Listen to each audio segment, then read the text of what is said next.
Estamos arrancando este vivo que hacemos con mucha alegría, porque somos muchos los que nos sumamos por primera vez a este espacio. Hicimos pruebas. Hola, segundo Diego, van dos Diegos. Es un encuentro que hacemos. Hola, Dani. Es un encuentro que hacemos en el marco de una práctica dentro del curso Materiales Didácticos de Flaxo Aprendizajes, y que buscamos junto con los colegas que están participando del curso atravesar diferentes experiencias. Vamos a ir contando, ellos van a ir contando también a través de su participación cuáles son esas experiencias, pero una de ellas fue animarnos a ser parte de este vivo. Mi nombre es Silvia Bacher, soy periodista, tengo una maestría en Comunicación y Cultura de la Universidad de Buenos Aires. Disfruto mucho de sufrir, estudiar y experimentar el encuentro y el desencuentro, las tensiones que se dan entre la escuela y las pantallas, entre las escuelas y las pantallas. Y así se llama esta clase, una clase que comenzó cuando la pensamos de esa manera, culturas desencontradas, pero que finalmente, cuando empezamos a pensarla, terminó siendo, más que culturas desencontradas, una mixtura entre una escuela, pantalla y casa. Y de eso vamos a estar conversando hoy con todos ustedes y también con una persona a quien respeto mucho y a quien valoro mucho. Es también una magíster, una mujer que desde hace mucho tiempo también indaga en estas temáticas y problemáticas. Es docente de la Universidad de Quilmes y referente de UNICEF en temas de tecnología y educación, y referente de un proyecto muy ambicioso que se llama Generación Única, y que en un ratito nos va a estar contando de qué se trata. Este curso, bueno, lo que busca es justamente tratar de comprender las tensiones que se van dando uno podría decir entre la escuela y las pantallas, pero en realidad es en los vínculos que existen entre unas y otras, pero fundamentalmente entre los seres humanos, en tanto protagonistas de un tiempo que vertiginosamente nos muestra que estamos, como le gusta decir a Jesús Martín Barbero, un caos que se puede presentar para muchos angustiante, desesperante, pero que para muchos otros es un tiempo de oportunidad, un tiempo de volver a pensarnos, un tiempo de volver a construirnos como individuos, pero también como sociedad. Y hoy más que nunca, ante un escenario impensado, incierto, donde tenemos que volver a inventarnos. María Teresa Lugo, quiero que me pidas que te invite. Así que cuando vos me pidas, yo te voy a decir que sí. Así que por acá te veo, dice Paula, me dice, vamos a ver si estás pidiéndome. No te veo que me estés pidiendo entrar todavía, ¿eh? Cuando vos me digas, yo te sumo. Tere Lugo, vos decime y yo te sumo. Mientras tanto, quiero contarles cómo fue y por qué vieron dentro del vivo de Instagram varias fotos. Una de las actividades que hicimos en este vivo no en este vivo, sino en este curso, tuvo que ver justamente y ahí le voy a dar en un segundito nada más a Tere Lugo. Ustedes vieron varias fotos. Una de las invitaciones que le hicimos a nuestros colegas, no me gusta decir estudiantes, en todo caso todos somos estudiantes, incluso hoy, fue que es una actividad que está inspirada en un colegio que la llevó adelante con sus estudiantes, en un colegio chileno, y que, Tere Lugo, te me fuiste otra vez. Te di el ok y ahora te me fuiste, tenés que volver a pedirme amistad. Y lo que les pedimos es que, estando en aislamiento en sus casas y teniendo que afrontar el desafío de ser docentes, tomaran una foto con ellos. Te voy a incluir ahora, mira, para que no te me escapes de nuevo. Te voy a incluir ahora y vos espero que Tere Lugo aparezca mientras yo les cuento la actividad. Entonces, la invitación era a que tomaran una fotografía poniendo, ahora te saludo, un momentito, que se tomaran una imagen con con elementos que mostraran esta mixtura. Por eso, al principio la clase era en escuelas y pantallas, desencuentro, pero con la actividad ya lo que hicimos fue decir mixtura de escuela, pantalla y casa. Y bueno, realmente, primero la respuesta de los colegas y las colegas son fotos maravillosas, subimos algunas, en la medida que ellos quieran iremos subiendo otras. ¿De dónde ves? Desde pantuflas, el perro, el bebé, la computadora, los cuadernos, la escoba, la palita y todo lo que hace a lo que estamos atravesando. Y bueno, y hoy la invitación a que primero hablemos un ratito nosotras y después le demos la palabra a ellos. Ahí te saludan a vos. Hola Tere, ¿cómo estás? Hola Silvia, qué lindo que nos encontramos. Y hola a todos. Bueno, aquí muy contentas de recibirte en esta clase, en una clase diferente y que en parte nos recibe a todos en esto que les pedimos tantas veces a los chicos que hagan, ¿no? Que se animen a experimentar. Bueno, nosotras también lo estamos haciendo, así que bienvenida y escucharte un poquito, ¿no? ¿Cómo ves vos estas tensiones y estas mixturas? Bueno, gracias por la invitación, en primer lugar, por invitarme a esta experimentación, ¿no? Como los participantes del vivo y de la clase, que me parece que estamos todos en este camino, ¿no? De experimentación y de probar a ver qué nos pasa, ¿no? Mira, yo creo que en este momento es muy importante plantear este tema de educación, escuela, pantallas, todo esto que está ocurriendo con las tecnologías desde el escenario de la pandemia. Yo creo que es muy importante poder pensarlo situado, ¿no? Creo que hoy el debate que venimos teniendo, vos lo sabés perfectamente, Silvia, tantos años trabajando en estos temas, este campo, hoy está puesto en una situación de, digamos, de visibilidad muy interesante, pero también que presenta algunos desafíos.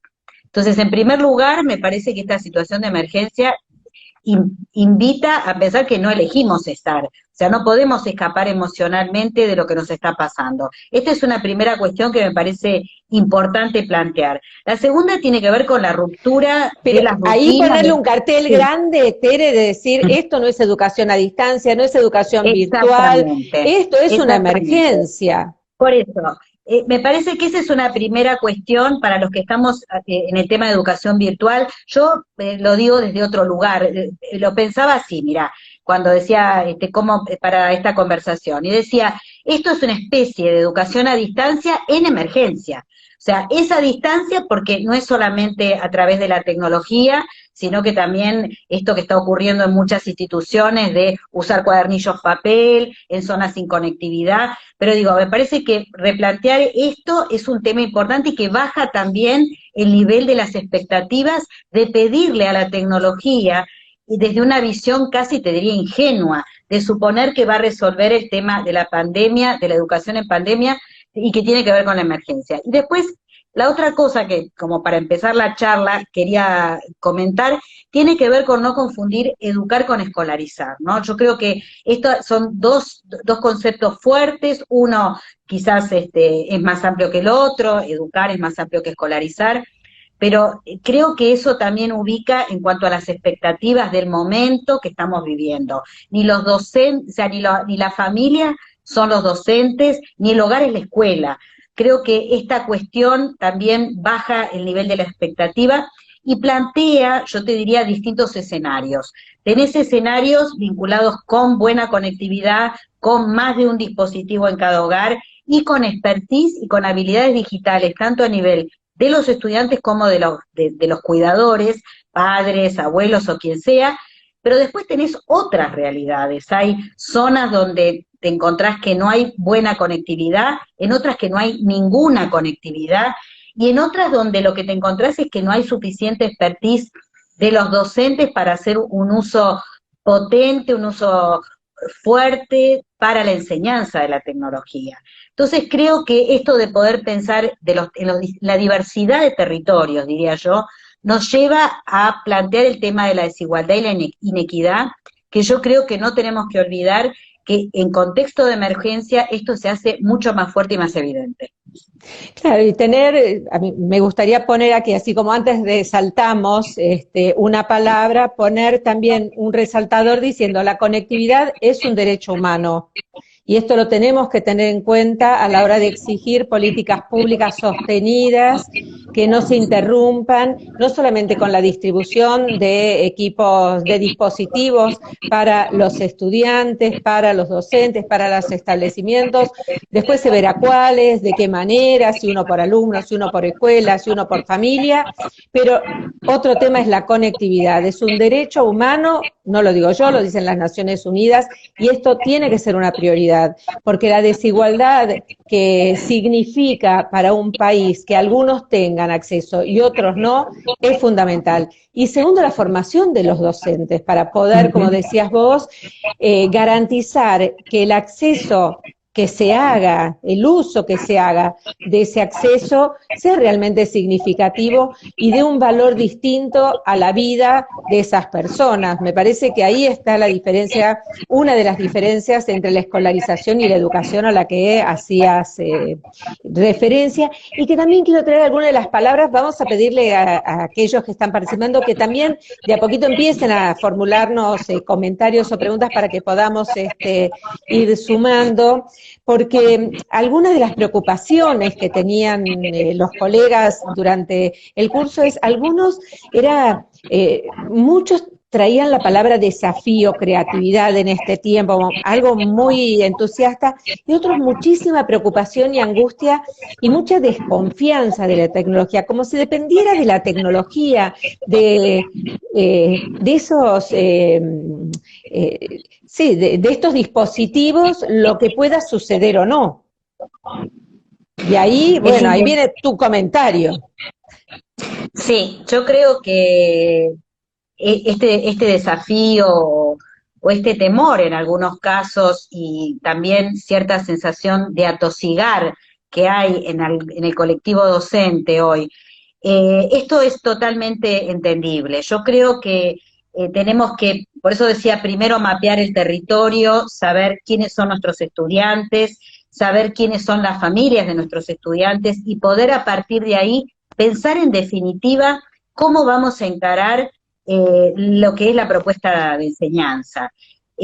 Para eso yo creo que no se trata de mirar qué dispositivos hay, o si usamos WhatsApp primero, o usamos Zoom, o utilizamos alguna plataforma, sino vuelvo a esta idea de primero tener este diagnóstico de situación y tomar la siguiente decisión. Yo creo que hoy menos es más, y lo digo desde, por ahí parece liviano este planteo. Mariana Mayo habla del currículum minimalista en este momento, yo coincido con poder priorizar y ver cuál es el sentido de lo que voy a fortalecer, a reforzar. Quizás son tiempos donde no vamos voy a hablar como pedagoga, pero no son tiempos donde vamos a poder generar nuevos aprendizajes. Seguramente vamos a tener que hacer una selección de cuáles son aquellas especies de, yo diría, de núcleos de aprendizaje prioritarios, podríamos llamarlos, o básicos, y trabajar sobre esos. Yo creo que este es un tema importante, ¿no? Menos es más. Ver cuáles son aquellas problemáticas que además están cruzando desde un currículum mucho más situado y mucho más contextualizado y que va a tener que ver con el tema de la pandemia. Entonces, a mí me parece que esa cuestión no puede quedar afuera hoy de los aprendizajes que los estudiantes, los chicos y las chicas puedan llevar adelante. Me parece que esas son pequeñas como pinceladas, diría yo, que tienen que ver con esta idea de priorización que siempre los docentes las tenemos cuando pensamos la oferta educativa y qué vamos a enseñar, pero hoy se hacen como imprescindibles. Quizás va más por reforzar algunos aprendizajes y tener una mirada minimalista acerca de qué nuevo vamos a enseñar. Entonces, En la semana pasada, Tere entrevistaba a Francesco Tonucci y decía, en función de las horas que los estudiantes están en las escuelas, lo que aprenden es poquísimo. Entonces uno dice, esto mismo que uno está focalizando en la pandemia, ¿no es lo que tendría que pensar no solamente para esto? ¿No sería, te voy a reformular la pregunta, ¿no sería uno de los aprendizajes que tenemos que tener en cuenta el día que volvamos a la escuela? Sí. Decir, bueno, esto que vemos hoy es lo que tenemos que finalmente tener en cuenta una vez que volvamos a clase, dejar de llenar de contenido y trabajar por proyecto. Me parece que de aquí tenemos que, yo tengo una mirada esperanzada y creo que tenemos que poder sacar varios aprendizajes, ¿no? Que nos tiene que servir para ubicar en el lugar más de los derechos, como vos planteabas, de mayor equidad, porque efectivamente el futuro está mal distribuido. Esto es lo que nos está mostrando esta pandemia, y no hablo solo de la escuela, pero creo que a nivel de los contenidos, saber que una clase es mucho más que ofrecer determinados contenidos y que tiene que ver con también esto de los proyectos, pero también con las experiencias que se puedan dar. Acá veo un comentario acerca de reforzar el tema de la emergencia, de reforzar el tema de los vínculos, porque esto lo que ha cambiado también es, digamos, la necesidad del acompañamiento y del cuidado emocional. Y esto también lo hablo en relación con los directivos, con los equipos de conducción, para que lo puedan también tomar para sus equipos docentes. Esta idea del cuidado y del acompañamiento. Me parece que son tiempos que también nos ameritan una revisión de estas cuestiones, de esta seguidilla de contenidos tras contenidos, de completar el programa. Esto está poniendo, digamos, en evidencia estas cuestiones y yo creo que es algo positivo. Y en ese sentido, bueno, aquí hay Ale Lodi dice, creo que algunos docentes no han entendido el momento. También deberíamos decir que seguramente es así, pero también muchos se han hecho cargo de una situación en absoluta soledad. Se han hecho cargo, y también el otro día en otra entrevista con Xavier Aragay, uno dice, y habría que decirles gracias, porque fueron solos, después empezaron a aparecer políticas, ¿no? Pero siguieron con lo que pudieron, siguieron como pudieron, con muchísimos errores. Bueno, hay que tomar un tiempo, hay que reformular, pero siguieron haciendo. El tema vincular seguramente es clave, decía Tonucci el otro día, se los ve a los chicos como alumnos, no se los ve como chicos. Y este es como el gran tema, ¿no? O sea, nosotros podemos darnos el lujo de decir estoy angustiado, estoy preocupado, y a ellos les decimos tenés que hacer la tarea. Bueno, me parece que es uno de los temas que empezó a aparecer afortunadamente. Pero también decir, bueno, se hicieron cargo. Nadie puede decir que un docente no se hizo cargo. Bien, mal, de la mejor manera o no, pero se hicieron cargo. Coincido plenamente y yo creo que esto hay que tenerlo en cuenta. Hoy, a veces algunos dicen que en el aplauso de las 9 de la noche a los médicos, a los que están acompañando y haciendo el esfuerzo en la primera línea, también deberíamos incorporar a los docentes que se han hecho cargo de una situación que vos fíjate, ¿no? Yo pensaba el otro día, ¿cuántos años hace que estamos tratando, los que nos dedicamos al campo de la tecnología y la educación, de que realmente se integre la tecnología de una manera potente? Y 20 años mínimo a la Argentina. Y ahora en 2 semanas tuvieron que ponerse muchos docentes, por no decir casi todos, en situación de usar la tecnología, ya sea el WhatsApp, las redes sociales como los grupos de Facebook, como pudieron, porque no todas las instituciones disponen de una plataforma, ni todos los docentes están acostumbrados a utilizar las plataformas. Digo, vamos a ver esta realidad diversa, heterogénea y desigual. Entonces yo creo que coincido plenamente, Silvia, yo creo que hoy los docentes, este esfuerzo que están haciendo, tiene la fuerza, esto que decía al comienzo, de la posibilidad y la esperanza de construir un futuro, y que los chicos que hoy están transitando esta situación de emergencia se los considere como sujetos de derecho, y que formen parte, por ejemplo, en relación con su capacidad y su necesidad de aprender. Esto que yo decía, que creo que sí, ahí veo un comentario sobre el tema que enseñar, ¿no? Más allá de la emergencia y la pandemia y los vínculos, yo creo que es una buena oportunidad para poder ubicar el tema de lo que siempre hablamos de ciudadanía digital y de habilidades digitales. Hoy esto está como puesto muy es como una oportunidad y está sobre la mesa puesto, y aprovechar eso por parte digamos, de los equipos docentes, ¿no? Usar esto para poder distinguir fuentes confiables, bueno, todo lo que hace hoy a ser críticos con el uso de la tecnología también. Sí, porque son una cantidad de temas impresionantes. Yo les recomiendo, y acá viene una propaganda, pero porque creo que vale la pena, hoy a la noche hago una entrevista a Inés Dussel en el programa de radio en Rayuela. Ah, qué bueno. Y les cuento algo, está grabada, por eso les digo, es imperdible. Escúchenla en Radio Con Voz 89.9, y si no la buscan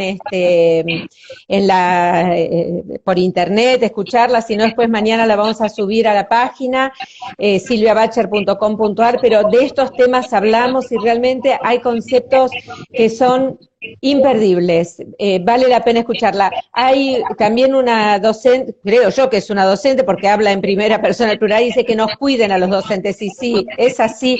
Ahora, quiero avanzar un poco más y preguntarte, ¿qué pasa con las voces de los estudiantes? Porque hay... estás participando de este proyecto de UNICEF, que yo decía que es sumamente ambicioso y que tiene que ver con, justamente UNICEF desde hace mucho tiempo busca recuperar una voz que está invisibilizada, que es la voz de los y las adolescentes, y que en la escuela, una institución muy orgánica y muy vertical, no suele tenerla en cuenta. ¿Cómo podemos compartir con los colegas y las colegas que están participando? Seguramente algunos serán colegas, otras serán mamás, papás, uno no sabe, es muy amplio el mundo de Instagram y es lo valioso también. ¿De qué se trata y cómo se lo puede recuperar? Bueno, yo creo que la primera cuestión, y discúlpame que insisto con el tema de las desigualdades, es saber que que los adolescentes, 1 de cada 2 adolescentes en Argentina es pobre. Entonces yo creo que ubicar esta cuestión tiene que ver con el reconocimiento de la realidad y de lo que está ocurriendo. Entonces esa sería una primera cuestión, porque hablamos de brechas digitales y ahora quiero señalar que en la Argentina 1 de cada 5 estudiantes no cuenta con acceso a Internet en el nivel primario, y en el nivel secundario casi el 16% no tiene Internet. Lo planteo también sabiendo que la diferencia entre esta brecha pedagógica y esta brecha digital es algo que hay que tener en cuenta. A nivel, digamos, de lo que es la educación de los adolescentes, la iniciativa Generación Única de UNICEF lo que refuerza es justamente el derecho a que los adolescentes puedan aprender, puedan estar en la escuela, y apunta fundamentalmente a lo que es el colectivo de los estudiantes de las zonas rurales dispersas, es decir, con mayor dificultad para poder acceder a una propuesta educativa formal, es decir, a la escuela. Entonces, esa sería un primer pantallazo. Esta iniciativa, que se llama Generación Única, busca de una manera, digamos, bastante innovadora, codiseñando con los estudiantes, porque creo que acá esa es una idea interesante para pensar en el momento de emergencia, pero también para después.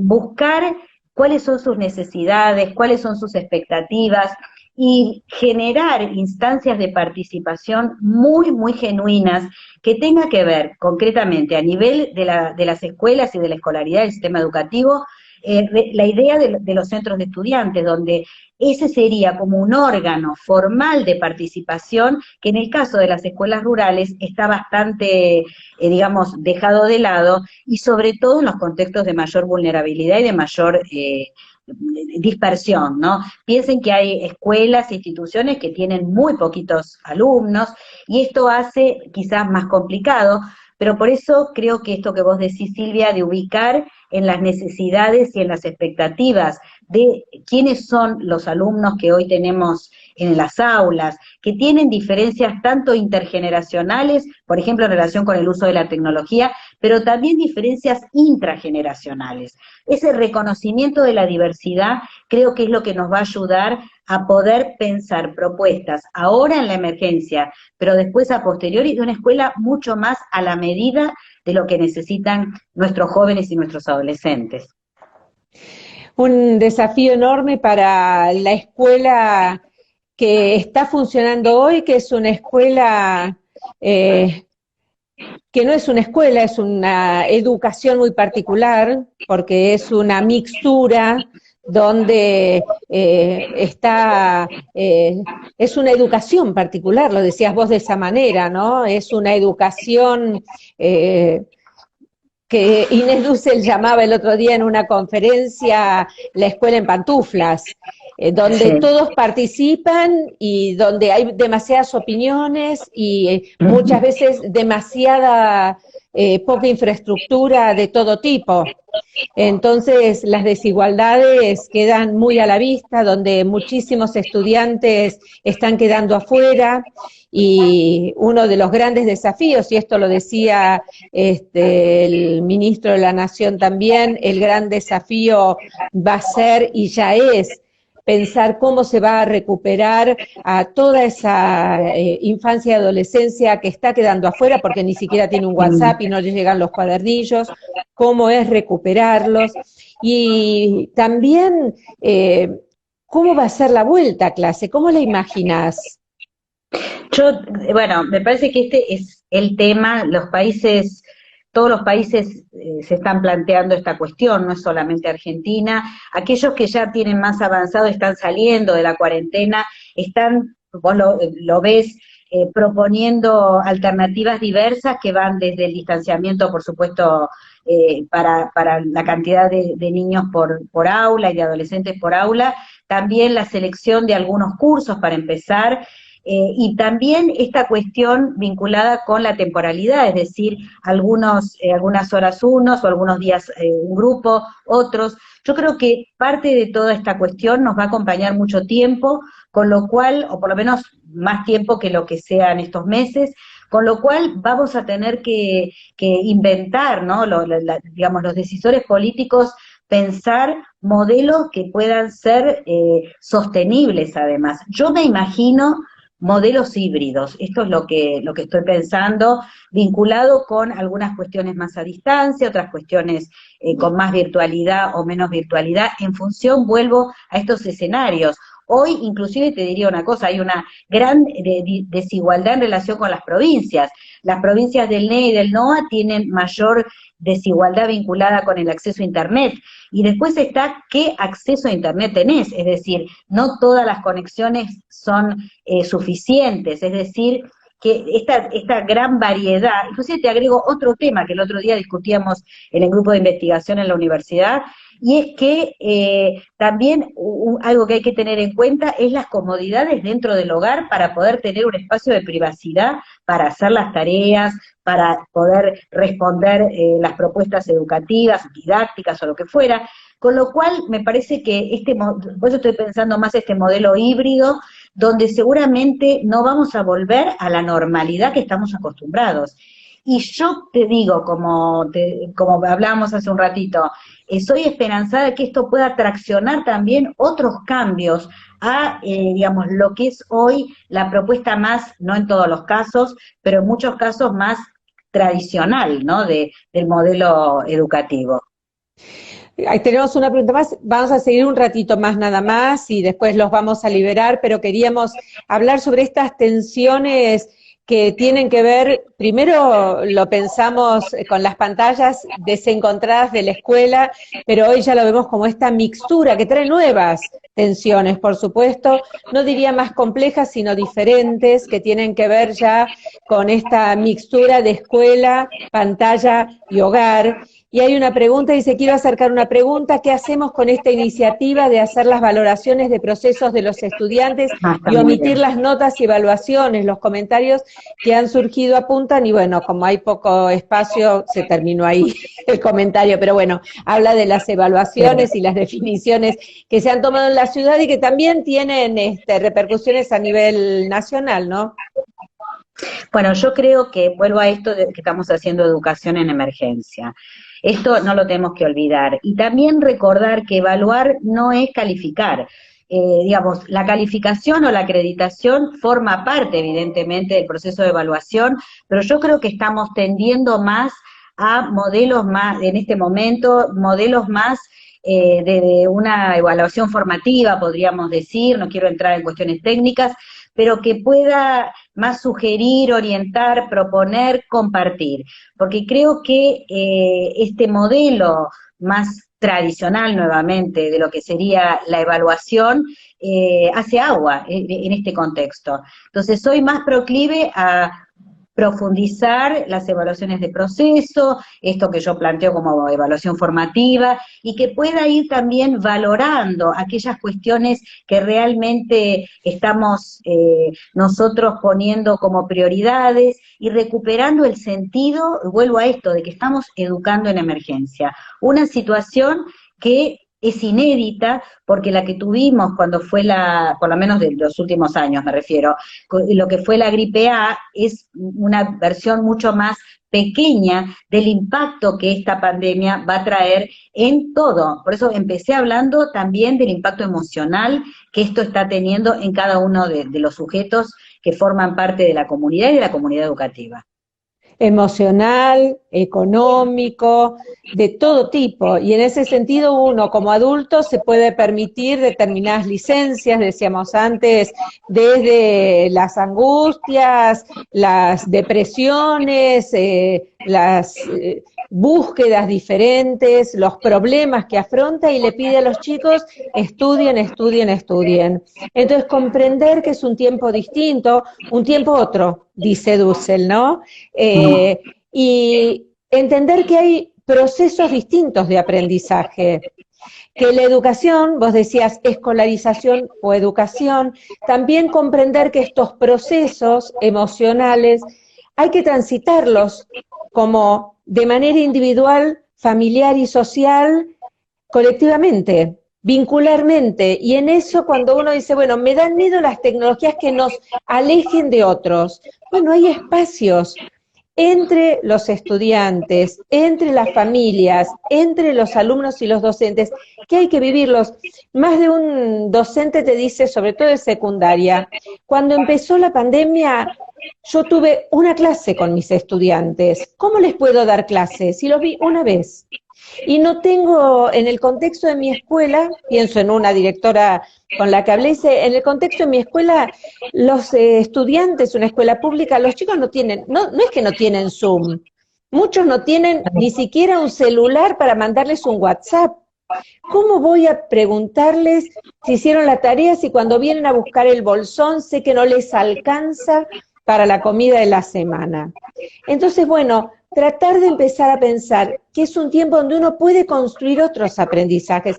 No digo no pensar en procesos de aprendizaje, pero hay otras maneras de aprender y ahí establecer cuáles son las prioridades, pero las prioridades en serio, cuáles son esos objetos o esos núcleos de aprendizaje prioritario que tantas veces hemos mencionado y quedaban a un costado del currículum, y que hoy, si escuchan el programa, van a escucharla hablando de otro tema del currículum como espacio de protección, hablando de las tecnologías justamente, a Inés, pero yo lo traigo acá, ¿no? ¿Cuáles pueden ser esos núcleos de aprendizaje, de protección, donde esta pandemia nos puede ayudar a cuidar a los chicos en este contexto. ¿Qué es lo prioritario? Bueno, a lo mejor lo encontramos y es un espacio para educar realmente en cuestiones fundamentales más allá de la tecnología. Y en los casos que existe, bueno, hacerlo y no saturar con contenidos que después rápidamente van a ser olvidados.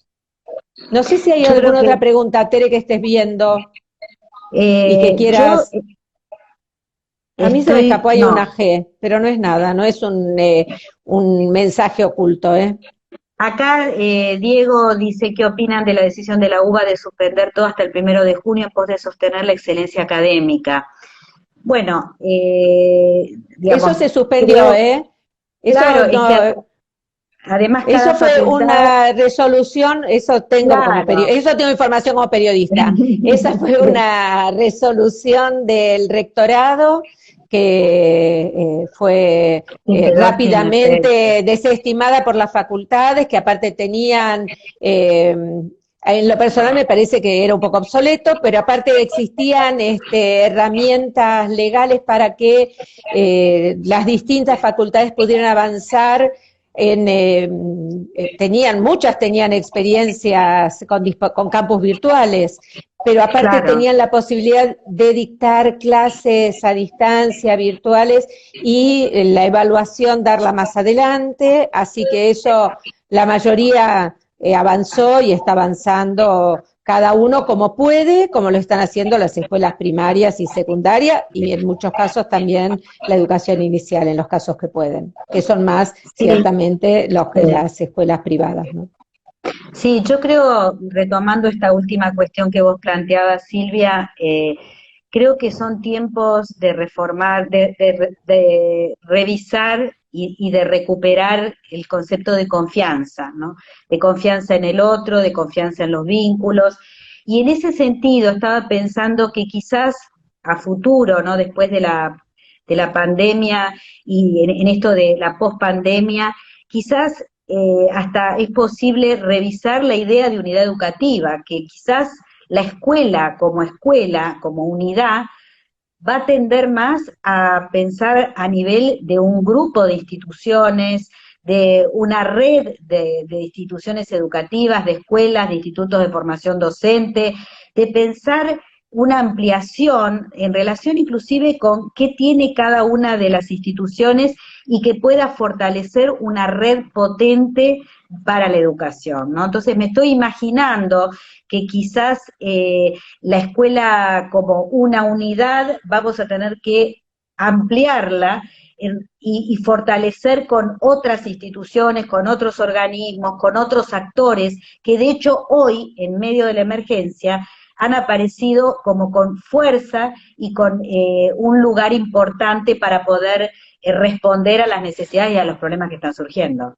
Cerraría, si te parece, con un concepto que trabajamos mucho en el seminario, en la clase de materiales didácticos de Flaxo Educación, que es un concepto, no es mío, por supuesto se lo tomé prestado al gran Paulo Freire, que es el de cruzadores de fronteras.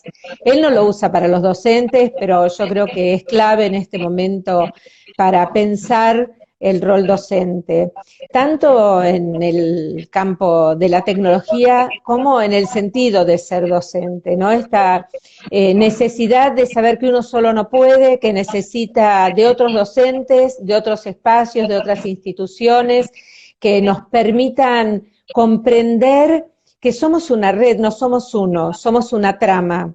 Ahora, que la escuela, sobre todo para aquellos más vulnerables, para aquellos más desfavorecidos, es imprescindible, es clave, que tiene que ser cercana, que tiene que ser clara, que tiene que ser fuerte, que tiene que fortalecerlos para darles todas las herramientas y que vaya saldando las carencias para que esa desigualdad se vaya vaya disminuyendo, también lo creo. Pero esta imagen de cruzadores de frontera es la que nos trajo hasta acá. La de salir de una experiencia virtual tradicional, si vos querés, de leer materiales y hacer alguna ida y vuelta. Bueno, empezamos con imágenes donde hicimos mixturas con elementos, como decía al principio, donde había escobas, batidoras, perros, bebés y también cartulinas y computadoras, y terminamos con un vivo de Instagram donde muchos son estudiantes, colegas de este postítulo, y con vos, conmigo y con mucha gente que no pertenece a ese espacio y que nos ha acompañado en este vivo, que la verdad estoy contentísima de haber compartido con vos. Hermosa, hermosa experiencia, Silvia, y a todos los colegas y participantes. Para mí fue la primera vez, así que te agradezco muchísimo. Creo que de esto se trata también, ¿no? De animar al otro, de poder sumarse, porque si no hubiera sido por vos, Silvia, yo no lo hubiera hecho, y creo que esto es lo que ocurre también, ¿no? En esta idea de los vínculos, de la confianza, del animarnos. Había un comentario sobre cómo trabajar en el tema de la práctica, de la formación docente, y creo que es esto, es poder aprovechar lo que está ocurriendo en los espacios no tradicionales, y sobre todo lo que está ocurriendo hoy a nivel de los docentes, como también un espacio y un objeto de la investigación de la práctica. Te agradezco muchísimo. Somos muchos los que lo hacemos por primera vez, y yo te lo dije. Si nos equivocamos, es lo que le decimos a los chicos, no pasa nada. Y como dice mi nieta, no pasa nada malo. Nos equivocamos y empezamos de nuevo. Y de eso se trata, porque de eso se trata la educación. Y la verdad que estamos todos siempre aprendiendo. Así que muchísimas gracias. El curso estuvo buenísimo. Escuchen el programa con Inés Dussel, yo se los voy a subir mañana acá, ya no en un vivo. Buenísimo. Pero vamos a seguir haciendo. Gracias, Tere, por haber hecho. Gracias, Rosita Rottenberg, por la oportunidad. Daniela Lieberman, por acompañarme en toda esta locura. Siempre se suman a la gente de Flaxo Aprendizaje por permitirme estas locuras y seguirme, porque son locos como yo, que te voy a decir. Y a todos los estudiantes, todos se animaron, subieron la foto, me escribían mensajitos, no sé cómo se hace, pero la pasamos bárbaro y aprendimos un montón todos. Así que a todos gracias. Chao, y muchas gracias, Silvia, muchas gracias. Chao, gracias a todos. Chao, chao.